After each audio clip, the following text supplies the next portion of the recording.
రాయనపాడు గ్రామంలోకి మళ్లీ వరద నీరు వచ్చి చేరింది. అక్కడి పరిస్థితిని మా ప్రతినిధి రమణ ప్రత్యక్ష ప్రసారం ద్వారా అందిస్తారు.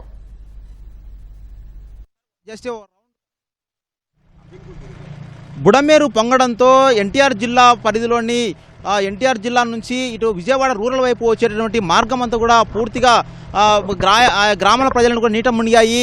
బుడమేరు ఒక్కసారిగా ఉప్పొంగడంతో గడిచిన 6 రోజులుగా ఈ సమీపంలో ఉన్నటువంటి గ్రామాలను కూడా జల దిగ్బంధంలో చిక్కుపోయాయి. ప్రస్తుతం మనం రాయనపాడు విలేజ్ వద్ద ఉన్న బుడమేరు కాలువలో మనం వెళ్తున్నాము. ఇక్కడ ఎన్డీఆర్ఎఫ్ సిబ్బంది మొత్తం కూడా ఇక్కడికి వచ్చి ఇక్కడ ఈ రాయనపాడు సహా పరిసర ప్రాంతాల్లో ఇటు కౌలూరు కావచ్చు, కట్టుబడిపాలెం, పైడూరుపాలెం తదితర గ్రామాలు ఉన్నాయి.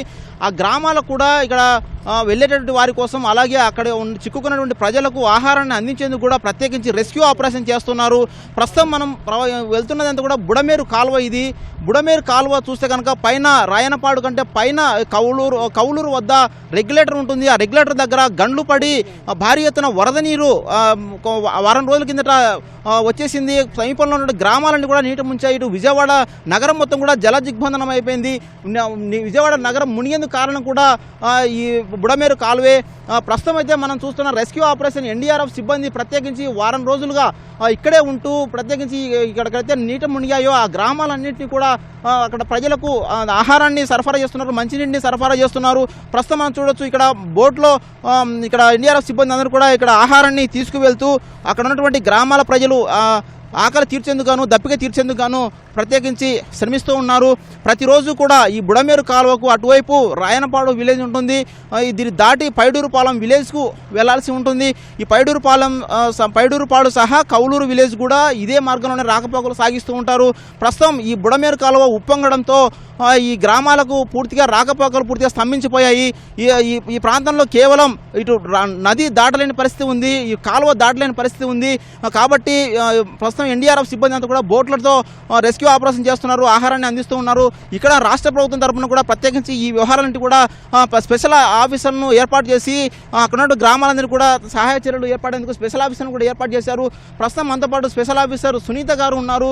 ఆ డ్వామాలో వారు ఉన్నతాధికారిగా ఉన్నారు. వారు ఈ వ్యవహారాలంటే కూడా ప్రస్తుతం ఇక్కడ పర్యవేక్షిస్తున్నారు. మేడం చెప్పండి, ఇక్కడ ఎన్ని గ్రామాలు ఇక్కడ మునిగిపోయాయి, ఇక్కడ ప్రజలకు మీరు ఎట్లాంటి సహాయం అందిస్తున్నారు? ఇక్కడ రాయనపాడు, పైడూరుపాడు 2 గ్రామాలండి. బుడమేరు పొంగడం వల్ల మధ్యలో రోడ్డు కనెక్టివిటీ మొత్తం పోయి ప్రజలకు ఆహారం అందక చాలా ఇబ్బంది పడుతున్నారు. గౌరవ ముఖ్యమంత్రి గారి ఆదేశాల మేరకు అన్ని జాగ్రత్తలు మేము తీసుకుంటున్నాము. Food, water, biscuits, bread, milk and breakfast ఇవన్నీ కూడా వాళ్ళకి గ్రామాల వాళ్ళందరికీ కూడా అందిస్తున్నామండి. ఎన్డీఆర్ఎఫ్ టీం వాళ్ళు కూడా చాలా చక్కగా పనిచేస్తూ మాకు కోఆపరేట్ చేస్తున్నారు. అండ్ వీళ్ళ సహాయంతో మేము వాళ్ళందరికీ కూడా అందజేయగలుగుతున్నామండి.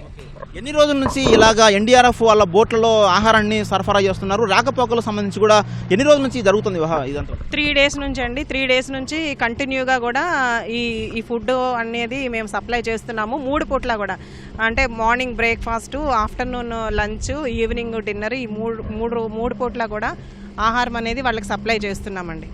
మొత్తం ఏ గ్రామాలు ఇట మొత్తం రాకపోకలు స్తంభించాయి?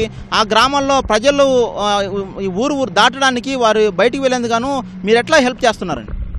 ప్రస్తుతం వాళ్ళని అక్కడ ఉన్న రీహాబిలిటేషన్ సెంటర్స్లోకి తీసుకొచ్చామండి. ఆ రీహాబిలిటేషన్ సెంటర్స్ అనేవి పనిచేస్తున్నాయి. అక్కడ కూడా అన్ని సదుపాయాలు కల్పించాము.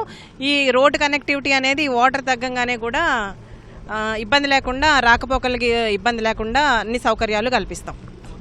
మొత్తంగా ఎప్పుడైనా ఉందా మేడం ఇట్లాంటి పరిస్థితి? ఎట్లా ఉంది ఇప్పుడు ప్రస్తుతం ఫ్లడ్ సిచ్యువేషన్ ఎట్లా ఉంది ప్రస్తుతం?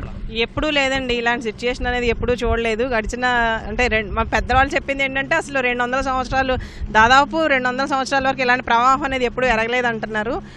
ఇలాంటిదైతే ఎప్పుడు చూడలేదండి ఇక్కడ, ఇది ఫస్ట్ టైం. సమీప గ్రామాల్లో చూస్తే కన్నా మొత్తంగా స్పెషల్ ఆఫీసర్గా ఉంటూ అన్ని పర్యవేక్షిస్తున్నారు. సో ఈ గ్రామాల ప్రజలకు మీరు ఆహారం కావచ్చు, నీరు కావచ్చు, ఇటు పశువులకు దానా తదితర అన్ని అంశాలు కూడా ఎట్లా మీరు ఏర్పాటు చేస్తున్నారు, వాటిని ఎట్లా అందిస్తున్నారు? మాకు ఇందిరాగాంధీ మున్సిపల్ స్టేడియం నుంచి అన్ని అంటే ఫుడ్ దానికి అంటే మూడు పూట్ల ప్రజలకు అందించాల్సిన బ్రేక్ఫాస్ట్ కానీ, లంచ్ కానీ, డిన్నర్ కానీ, మిల్క్, వాటర్ బాటిల్ సమస్తము కూడా మేము ఇక్కడ ఉన్న ఇందిరాగాంధీ స్టేడియం నుంచి ప్రొక్యూర్ చేసుకుంటున్నామండి. అక్కడ ఒక సింగిల్ పాయింట్ పెట్టారు. అక్కడ నుంచి తీసుకొని మొత్తం అన్ని గ్రామాలకు కూడా ఎక్కడైతే ఈ కనెక్టివిటీ బ్రేక్ అయింది, ఇబ్బంది పడుతున్నారు అందరు ప్రజలకు కూడా మేము ఈ విధంగా ఆహారాన్ని అందిస్తున్నాము. అంటే గౌరవ సీఎం గారు చెప్పింది ఏంటంటే లాస్ట్ పాయింట్ వరకు కూడా ఇటువంటి ఆహారము మనం 3 పూట్ల కూడా ఖచ్చితంగా వాళ్ళకి అందించాలని చెప్పి సీఎం గారు ఆదేశాలించారు. దాని ప్రకారం మేము అందరం ఆ ప్రకారంగానే పనిచేస్తున్నామండి. చూస్తే కనుక నిన్న కూడా ఈ గ్రామాలన్నీ కూడా కొంత నీరు తగ్గుముఖం పట్టింది. నిన్న రాత్రి 10 గంటల నుంచి కొద్దిగా ఫ్లడ్ పెరుగుతుంది, ఇల్లు మళ్ళీ మునుగుతున్నాయి, కొంత రైల్వే ట్రాక్ పై కూడా నీరు వచ్చిందని చెప్తున్నారు. సో ఎందుకు ఈ నీరు పెరుగుతుంది, మీరేం చెప్తారు? నిన్న మార్నింగ్ కొంచెం తగ్గిందండి. మళ్ళీ ఆఫ్టర్నూన్ మధ్యలో బ్రీచ్ ఒకటి పడిందని చెప్తున్నారు. దానివల్ల కొంచెం మళ్ళీ వాటర్ అయితే ఒక 2 feet అనేది పెరగడం జరిగింది.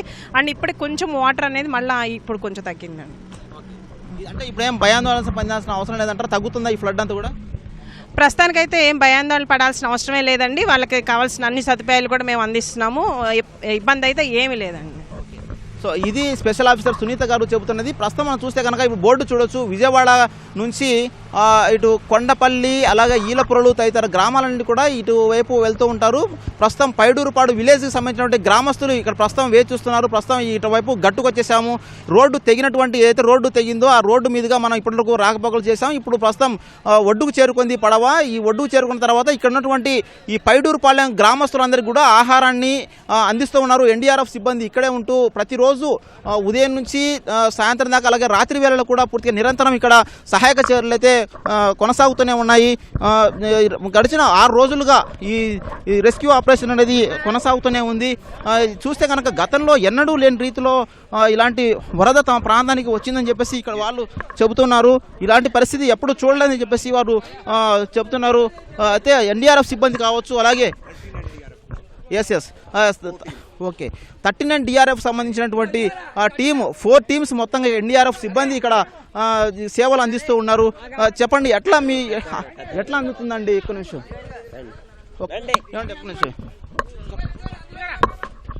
ఎట్లా అందుతుంది? ఎప్పటి నుంచి సహాయ కార్యక్రమం? నిన్నటి నుంచి అందిస్తున్నారు. అంతా బాగుంది. మా ఊరు ప్రెసిడెంట్ గారు అన్ని టయానికి అందిస్తున్నాడు. పాలు రండి బుజ్జి గారు, పాలు, ఈ సహాయ భోజనాలు అన్నీ పంపిస్తున్నారు. నిన్నటి అన్ని సహాయం గవర్నమెంట్ తరఫున అన్నీ అందుతున్నాయి. ఊళ్ళో సహాయం కూడా బాగానే అందుతుంది. సో ఇది పరిస్థితి. ఎక్కడైతే ఈ రాకపోకలు పూర్తిగా ఆగిపోయాయో ఆ గ్రామాలన్నింటి కూడా రాష్ట్ర ప్రభుత్వం ఇలాగే ప్రత్యేకించి ఎన్డీఆర్ఎఫ్ సిబ్బంది సహకారంతో ప్రత్యేకంగా స్పెషల్ ఆఫీసర్లను ఏర్పాటు చేసి ఇలా సహాయ కార్యక్రమాలు కొనసాగిస్తూ ఉన్నారు. ఈ రాష్ట్ర ప్రభుత్వం స్పందిస్తున్న తీరు, అధికారుల వైఖరి కావచ్చు, వాళ్ళు చూస్తున్నటువంటి విధానము చాలా బాగుందని చెప్పేసి, తాము కష్టాలు లేకుండా ఉన్నామని చెప్పేసి ఇక్కడ ప్రజలందరూ కూడా చెబుతూ ఉన్నారు. ఇది రాయనపాడు వద్ద పలు గ్రామాల్లో ఉన్నటువంటి తాజా పరిస్థితి. కేవలం మన శ్రీమానాన్నతో కలిసి వెంకటరమణ, O2 స్టూడియో.